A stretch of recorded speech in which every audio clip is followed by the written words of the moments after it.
Let's see, what does my wife have in the slow cooker today? Oh, some beautiful cheesy potatoes. These are certainly a family favorite, and it's certainly a wonderful side dish that is so easy to make. We're going to show you exactly how she puts this together.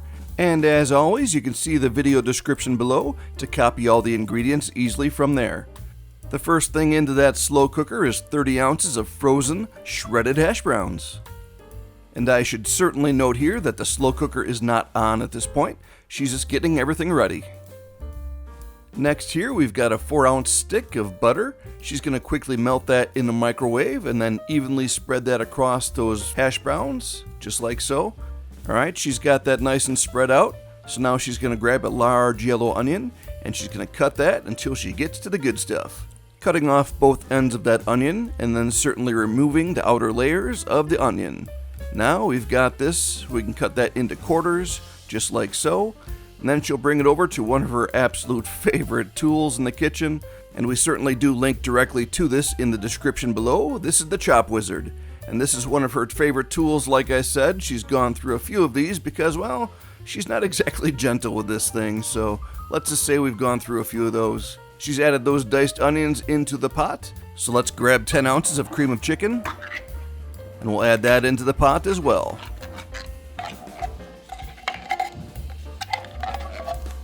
Next up, 16 ounces of sour cream. Let's make sure we get all of that.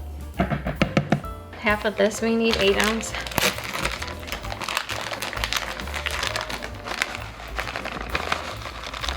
I held on to maybe half, a little bit more. I love cheese, glorious cheese. Mix it up, turn it on. Well, all right, Julie's a little fired up today. And here you do want to spend a good amount of time to make sure this is fully all mixed together. You can see how she folds everything up from the bottom and puts that on top and just continues that mixing process. And there it is, fully mixed here. At this point, she wants to level off that top so the crust forms evenly across the top of this.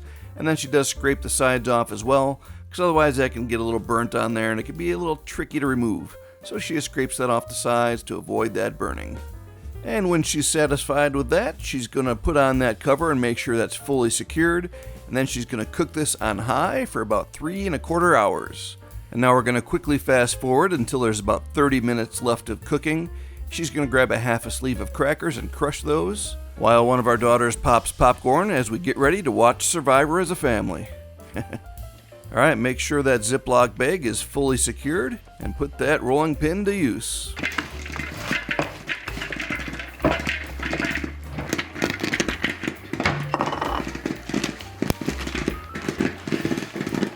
She's got those crushed crackers added into a small bowl here, and this is about a half hour again left for cooking on this.